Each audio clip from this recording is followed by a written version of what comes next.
at the Lion 47-yard line. Lowdy Dorsen cuts back 26. and is able to get inside the 45 down to the 43-yard line. Well, the Bombers have had trouble running against the Lions even last year with Fred Reed. He was held to 79 yards in 2 games early last season. That's a good defense, and it was at the end of last year. And they've added a couple of all-stars. 2nd and 6. Here comes the rush. Brink, the long throw to Popla. He's got it and got away. And Kito Popla's got a first down at the Lion 25-yard line, brought down by the middle linebacker, Adam Bighill. And a discussion with Paul Lapalisse yesterday and talked about his new offense. He said it's about 50-50. 50% of the offense is what you saw last year, and about 50% is brand new, brought in from Gary Croton. And throw to the wide side. 18 for Popla. 9 of his 10 catches last year against Saskatchewan. And now into the hands of Terrence Edwards. They were very, not secretive, I guess is the wrong way to say it, but Gary Croton didn't want to let out of the bag exactly what he had in store. He's coming up from the States and had some different ideas, and haven't seen a lot of drastic changes formation-wise or anything like that, but Alex Brink has got the offense rolling here. Did see the no huddle early, something the Bombers did not deploy very much in the past. Corey Kohler was in the backfield. Now he sets up, and it's Dorsen. And that short plunge is down to the 15. See if that's enough. On 2nd and short. This is Alex Brink taking his game to another level. Before this play was going to be snapped, he was up there controlling the line of scrimmage, telling receivers where to go, calling plays on the line, getting people moved around. Watch how he controls it up here. He's talking to his running back. This is just a simple running play up the middle, but he's allowing everybody to get in the blocking schemes up front. I like that control from this young quarterback. Had a couple of rushing touchdowns against the Lions and a game-winning touchdown pass to Terrence Edwards. It's 3rd down. Timeout, Winnipeg. The Bombers want to discuss this as they didn't get a good spot, and actually Dorsen lost inches on that last play.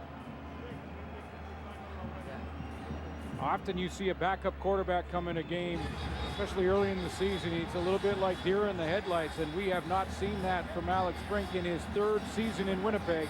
He looks real comfortable at the controls. Quick release, he's got the offense moving. Needs to convert here with just about a yard to go. Had 1 game start last year, 7 times in relief. Fans fired up here as that young offensive line needs a push to get a first down.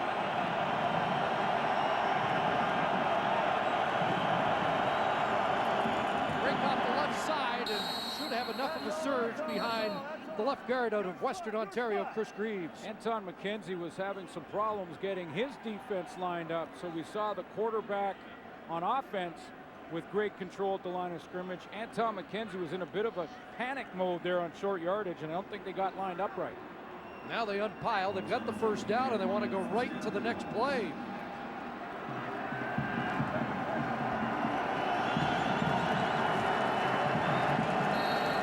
Shotgun, and Bradbury stops things before they get going. Looked like they had waved play in.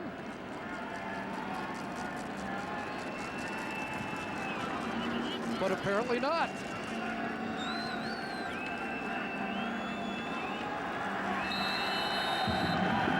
Now we're ready to go.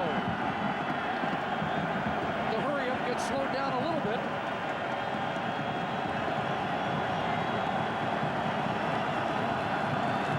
First and 10, Brink on a roll. Pressure from Bighill. And a sidearm out of bounds as Brink throws it away. I mentioned the competition between Adam Bighill and James Jurachuk for middle linebacker. And basically, won the job in the preseason with plays just like this because he hustled down, and Alex Brink at the beginning of this role looked like he had lots and lots of time to throw, and Adam Bighill closed that distance in a hurry from the linebacker spot. Took a step in to check the run, and look at that speed.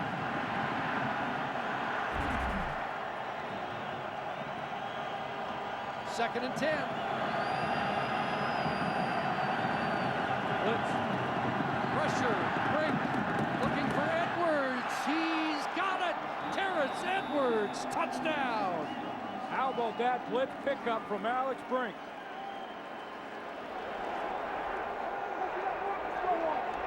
Brink puts it up, and Edwards brings it down. Had a touchdown in the Grey Cup game, and he has the first major of the year for the Bombers. Koshi Mwamba moves to that hash mark, the free safety. You see Brink flip his hips around and shoulder. He's got to just throw it up and give his receiver a chance. One-on-one against Ryan Phillips, and Terrence Edwards comes up with it. Good job, boys. There you are. That's what we need right there. Hear the defense say, that's what we need right there. A little spark.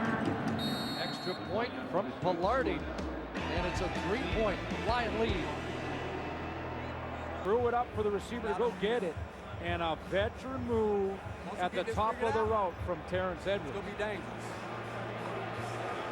Everybody back home in Atlanta. To Brown. On the return. Brown is brought down by Brandon Stewart. Let's show you that pressure. It's going to be this one. Linebacker, linebacker, linebacker. All four are coming. Anthony Reddick's just out of your screen, but he's going to blitz as well. There he comes, Adam Bighill, Lynn J. Shell up top, and Anton McKenzie. Picked up by Alex Brink. Now watch the veteran move by Edwards to use the goalpost as a pick. Ryan Phillips has to bubble around the goalpost, and when he does, he loses his position. Edwards now has good body position and goes up and wins the jump. Terrence Edwards was mentioning yesterday, he's getting a lot of heat from his teammates. They're calling him Mr. 17 because he dropped 17 spots in the CFL top 50. Hey, if you're in the top 50, you're a player, and Terrence Edwards is. Terrence Edwards is a player, over 6,000 career yards, a guy who was also taught early on from young Milt Stegall in Winnipeg. Had a good conversation with Terrence yesterday about Geroy Simon's record, and he just had so much trouble, like most people do, getting his head around the numbers that Geroy Simon has put up. But he said nothing but tremendous respect. Rennie Stefan, the rookie on special teams, who we've noticed tonight was injured on that last play. He's been helped to the sidelines. Rookie out of St. Catharines. Andrew Harris inside and bursts through. It's cut down by the safety in Logan, but he's up at the 45. And it's a first down run for Andrew Harris of 16 yards. See a little adjustment by Jacques Chapdelaine, the offensive coordinator for BC, who's gone back to the run on first down from Andrew Harris. Try and relieve a little of the pressure. That Winnipeg front four is getting after it. Again, if you've joined us late, Simon 4 for 49 is 18 yards away from CFL history. Marco Iannuzzi in the offense, in motion to the right. And again, a handoff to Harris, dragged down by a defensive end, Rodney Fritz. What it does is it makes the defensive lineman Pete hesitate for just a split second. Instead of going right into a pass rush move, they have to take a quick peek at the running back to see if that play is going to be a running play. Now they've got second and long, so this is a passing down, and they can go into that pass rush move.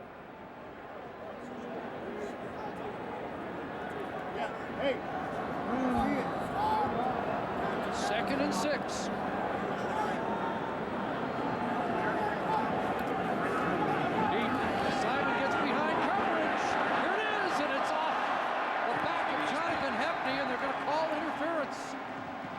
Like he had a step. Hefney recovered, but gets called for interference. And I wondered about this as the progression for Geroy Simon.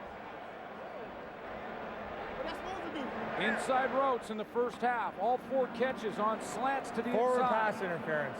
Winnipeg. number 23. First down. And this was the play.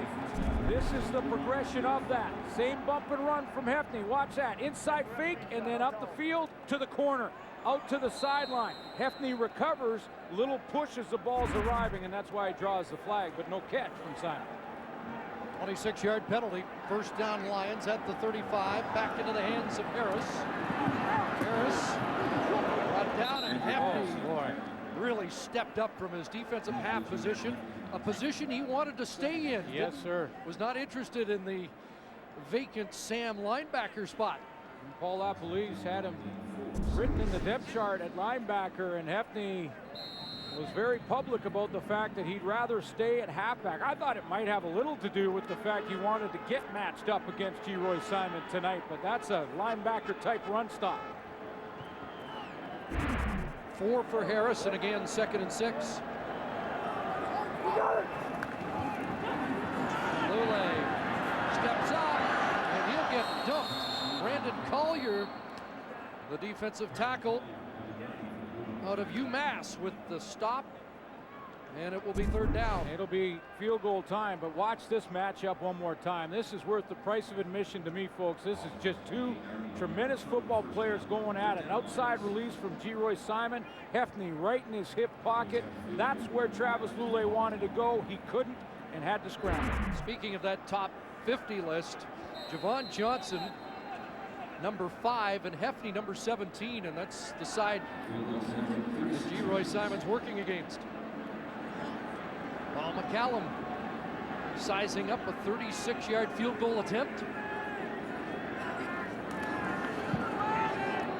Splits the uprights. 3rd of the game, and it's a 6-point BC lead.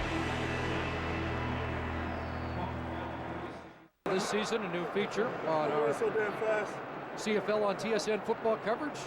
Scotiabank Game Changers. There's one who's been a game changer throughout his career. And as we mentioned, Darryl Pollock, football coach in Victoria for the last 9 years. 4 sons, a couple of them. Yeah, to his left and our right, to the right of your screen, that's Nick, 12, and Oshawa, who is 11, a quarterback and an offensive lineman. Short kick, BC, and Corey Banks taps it out, and the Lions get the football. Well, it went about 14 yards, and Corey Banks, the veteran, first to get his hands on the football.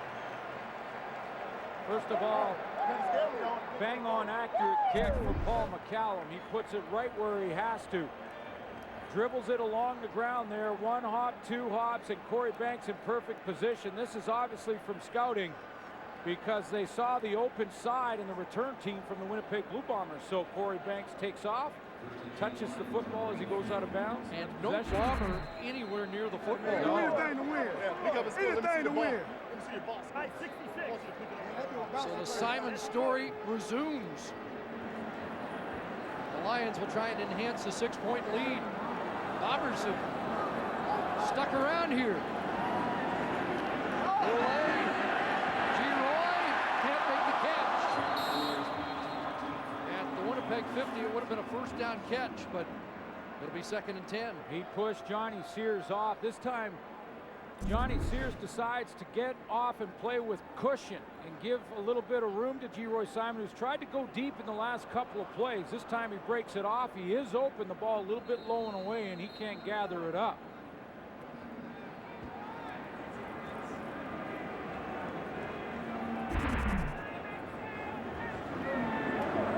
A catch he'll usually make.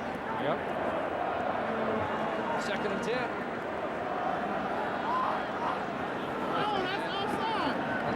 Offside underneath Andrew Harris. Good move on Washington.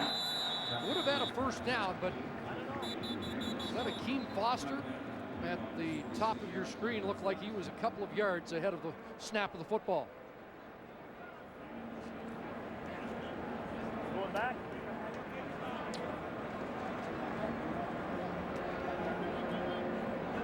Offside.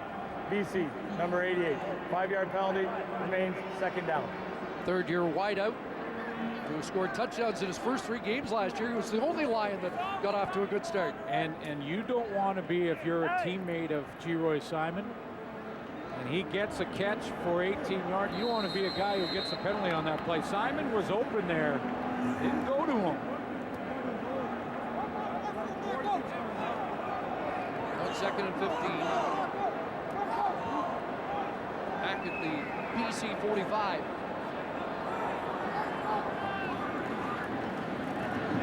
Lane will screen it. Here's Harris.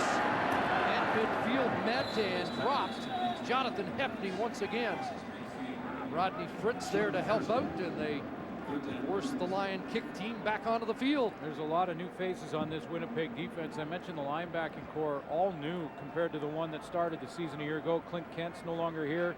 Joe Lobendon and Marcellus Bowman still recovering from injury, but second and long situations against this Winnipeg defense, they picked up where they left off. Stand up, boy. Way to stand up, boy. Even with quieter, Williams, yeah. But there's still Swaggerville. Let's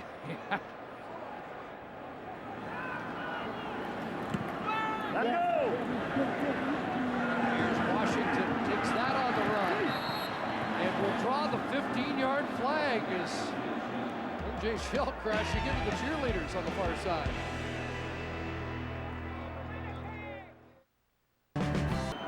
Alex Brink on his last series engineered a touchdown. Looked real good. Bomber defense has been the Bomber defense.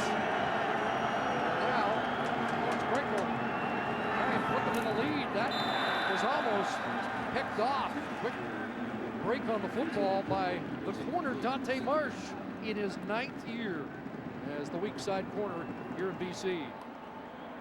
4 for 7, 49 yards, and that touchdown to Terrence Edwards really taking control of the offense. 2nd and long now.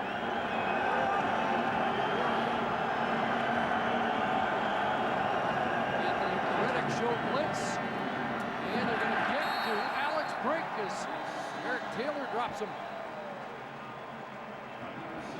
Looking for a flag, though. It looked like the Lions might have jumped, and that's Ray John Henley, not Taylor, who got to the quarterback, but I think this is the Lions moving ahead of the snap. Offside. BC, number 26. 5-yard penalty. Remains 2nd down. Yeah, flag came out late, but I don't think there's any question Anthony Reddick had jumped in that neutral zone. He's come on a few blitz here tonight. But when the Bombers offensively got in trouble is when they tried to run those deep drops, stay in the pocket, and throw from there. Lions aren't giving them time to do that. 2nd and 5. Here's a quick hitter. Completion. Edwards the catch. And he'll be close to the 1st down. To finish up on that story with Terrence Edwards, who had a chance to talk to about Geroy